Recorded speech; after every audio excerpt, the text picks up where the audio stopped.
سمعت صوت صريخ جاي من المقابر بعد نص الليل.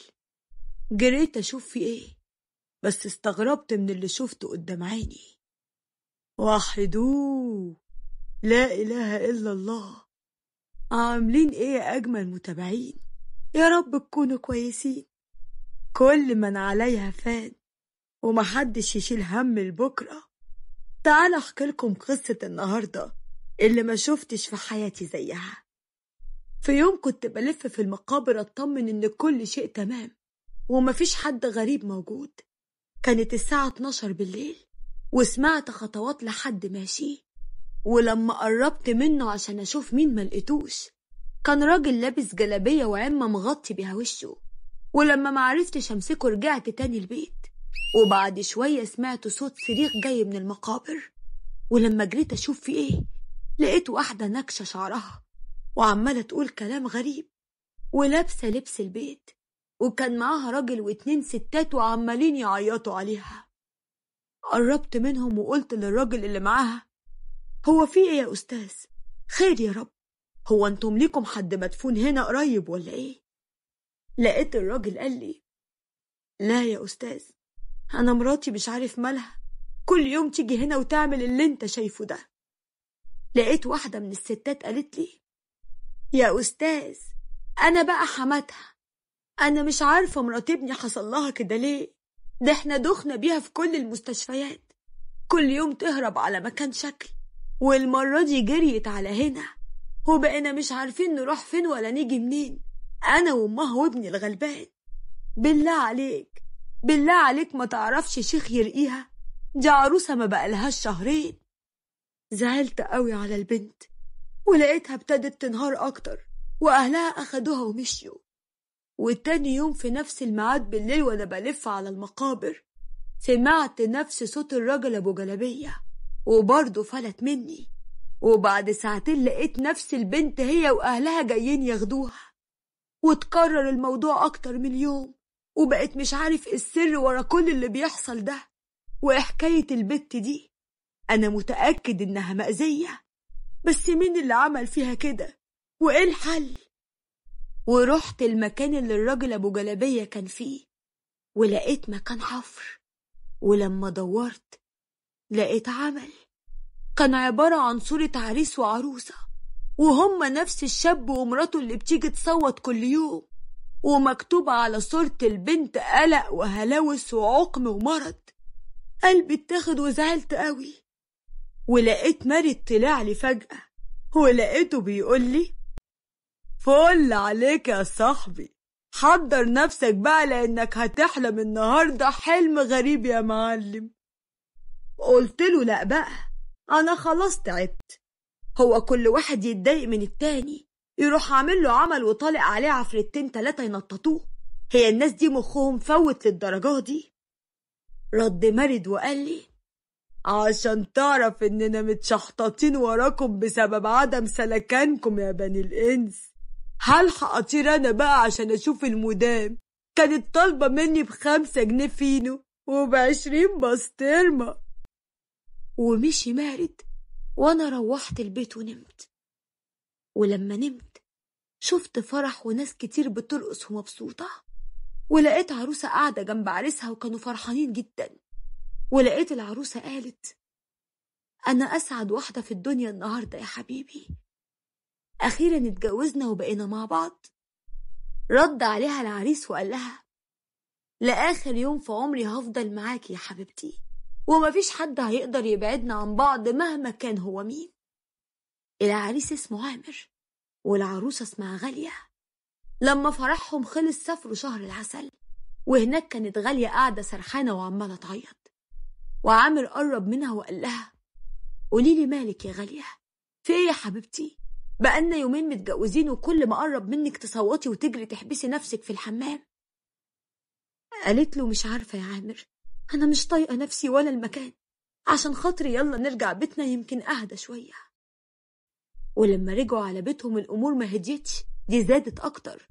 ومش بس كده، دي كمان غالية لما جم أهلها وأهل عامر خرجت لهم وهي شعرها منكوش ومتبهدلة، وضحكت بشكل هستيري وقالت: ايه اللي جايبكم هنا؟ امشوا امشوا اطلعوا بره. أم غالية قالت لبنتها: انتي بتقولي ايه يا بنتي؟ انتي كويسة؟ خير يا رب. وغالية وقعت على الأرض وجالها تشنجات، ولما نقلوها أوضة النوم راحت على الحمام وقفلت على روحها، وفضلت تكلم حد وترد عليه، ومحدش كان عارف هي فيها ايه. والتاني يوم عامر لقى غالية فتحت الباب وجريت، وما بقاش عارف هيحصل لها ايه، وراحت ناحية المقابر اللي كانت بعد بيتها بكم شارع. وعامر روحها البيت، وكانت أم وحماتها قاعدين، وأم عامر كانت عمالة تعيط وقالت: أنا مش عارفة البت حصل لها ايه، أنا حزينة عليها حزن، ده البت لسه صغيرة على اللي بيحصل فيها ده. بقت أم غالية وأم عامر يعيطوا على اللي بيحصل لولادهم، وقرروا يقعدوا معاهم عشان ياخدوا بالهم من غالية. وأم عامر قعدت مع عامر وقالت له: قول لي يا ابني، ايه اللي حصل لمراتك؟ قال لها: يا أم أنا مش عارف، هي على الحال ده من بعد الفرح على طول، أنا وهي بقالنا أسبوعين زي الإخوات، وبتشوفني تفضل تصوت وتقول لي ابعد عني، ببعد عنها عشان تهدأ، والاقيها بتضحك وتعيط في نفس الوقت، ده غير إنها ما بتاكلش وشكلها اتغير بسرعة غريبة. ردت أم عامر وقالت: لا حول ولا قوة إلا بالله، يا عيني عليك يا ابني انت ومراتك، هو انتوا لحقتوا؟ دي عين وصابتكم يا حبيبي، أنا هروح أجيب هدومي واجي. ونزلت أم عامر واتكلمت في التليفون وقالت بخبث: أنا جايالك حالا، أصل لازم أقولك على آخر الأخبار. وراحت أم عامر عند واحدة وقالت لها: بركاتك يا ست مبروكة، العمل ماشي زي الفل، والبت خلاص استوت على الآخر، وكلها شوية وابني يزهق من الحال ده ويطلقها. ردت الدجالة وقالت لها: أي خدمة، ده أنا مبروكة، بس اسمعي، لازم كل يوم ترش على المكان اللي مدفون فيه العمل، الإزازة دي هتاخديها لمدة شهر عشان العمل يبقى صعب إنه يتفك. ردت أم عامر بكل غل وقالت: أنا نفسي العمل ما يتفكش، البت غالية دي من أول ما دخلت حياة ابني وهي شقلبتها، عايزة تمشي على كيفها، وخليته يحبها لدرجة إنه بقى خاتم في صباحها واتغير مع عمه. ما كانش ينفع استنى لحد ما تاخده مني وتعصيه عليا وتبعده عني، ده أنا هخليها ما تنفعش ولا العامر ولا لأي حد من بعده، وساعتها هجوز ابني ستها، واحدة تكون على مزاجي أنا، أعرف أشكلها على إيدي وتبقى تحت طوعي. والست اللي ما عندهاش ضمير ولا تعرف ربنا عملت العمل وخلت البنت يجرالها اللي جرالها. صحيت من النوم على الساعة 12 بالظبط، وكأن حد صحاني، ورحت على المكان اللي بيجي فيه الراجل أبو جلابية، بس لما قربت منه اكتشفت إنه مش راجل، ده الست أم عامر ولابسة كده عشان محدش يشك فيها. وأول ما شافتني اتصدمت، قلت لها: بتدوري على العمل مش كده؟ لا حول ولا قوة إلا بالله، إزاي تعملي كده في مرات ابنك؟ إزاي يهون عليك ابنك وهو تعبان ومش فرحان بحياته الجديدة؟ انت ست أنانية وظلمة. لقيتها قالت لي: لا، أنا أم وبحب ابني ومش عايزة أي واحدة تاخده مني أو تبعده عني وينساني عشانها. غالية بنت مش سهلة، وأنا خفت على علاقتي بابني، بالله عليك ما تقول لحد ولا تفضحني، أنا حلفتك بالله. قلت لها: بالله عليا، انت لسه فاكرة ربنا سبحانه وتعالى؟ خايفة ان شوية بشر زيهم زيك يعرفوا انك ست بتاعت أعمال ومش خايفة من ربنا؟ يا شيخة حسبي الله ونعم الوكيل فيكي وفي أمثالك. ومشيت أم عامر وهي بتجري من قدامي ومتوترة، وأنا أخدت العمل ورحت للشيخ راضي وقلت له: اتفضل يا شيخ راضي، فك السحر ده للبنت الغلبانة دي. رد وقال لي: يا ساتر يا رب، يا ساتر، ليه الشر ده كله؟ ويا ترى شفت مين اللي عمل العمل يا ابني؟ قلت له: للأسف حماتها هي اللي عامله لها العمل. قال: ايه، مش عايزة ابنها يحب مراته وفاكرة ان مرات ابنها هتاخده منها؟ أنا مش فاهم إزاي ست زي دي ما خافتش على ابنها. مش جايز كانت مرات ابنها أذت ابنها وهي مش في وعيها، قلبت حياتهم وقاعدة ولا على بالها، وشيلت ابنها الهم وخلته ما يفرحش زي أي عريس.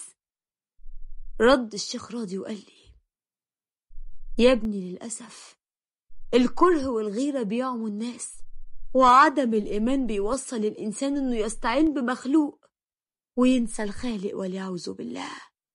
ربنا يحمينا من الناس اللي ما تخافش ربنا يا ابني. ومشيت روحت البيت بعد ما العمل اتفك، ومن بعدها ما شفتش غالية في المقابر تاني. وفي يوم كنت نايم حلمت بغالية وعامر، وشفت غالية فرحانة وقاعدة مع عامر في بيتها، وأمها بتزغرط وبتقول: ألف مبروك يا حبايبي، أخيرا هبقى جدة. ردت غالية وقالت: أخيرا ربنا كرمنا وبعد عننا الأذى، وده لما واظبنا في صلاتنا وواظبنا على أذكار الصباح والمساء يا أمي. ردت أم غالية وقالت: اسمع يا عامر يا ابني، أنا عارفة إنك زعلان عشان بعدت عن الست والدتك، بقالك كتير قوي ما بتكلمهاش بعد اللي قالته ليك، بس لازم يا ابني تروح تشوفها وتطمن عليها. رد عامر وقال لها: يعني ايه يا حماتي، عايزاني اروح لها؟ امي لو ما كانتش تعبت التعب الاخير ده وحست ان نهايتها قربت، ما كانتش اعترفت قدامنا كلنا انها عملت لينا عمل وخلتني انا ومراتي عايشين في مأساة. امي انا تعمل فيا كده ليه؟ عشان زعلانه اني اتجوزت وبعدت عنها؟ ما هي دي سنة الحياة. انا مش هروح، يعني مش هروح. قربت غالية من عامر وقالت له: أنا مسامحاها يا عامر، كفاية إن ربنا رضاني وهبقى أمي بإذن الله، وكفاية إنها بعد اللي عملته قربت من ربنا أكتر وأكتر، بقت مواظبة على صلاتي ومواظبة على قيام الليل وأذكار الصباح والمساء وقراءة سورة البقرة. عايز إيه تاني؟ ده هي خلتني بقيت أحسن بكتير. روح لها يا حبيبي وخليها في حالها وأنا في حالي، خليها تقتنع وتفهم إن عمري ما هبعدكم عن بعض أبدا.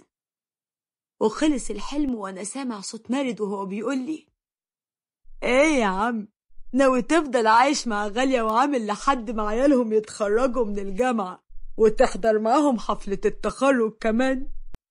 قلت له: صحتني ليه يا عم مارد؟ اتفضل روح شوف مراتك بقى، عشان شفتها في الحلم من شوية قلب عليك الدنيا.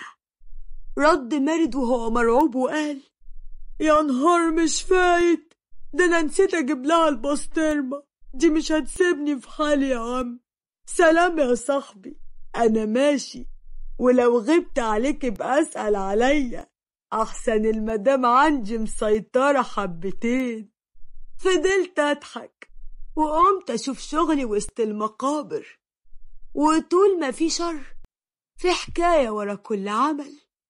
أشوفكم في حكاية عمل جديد يا جماعة الخير، وحدوه.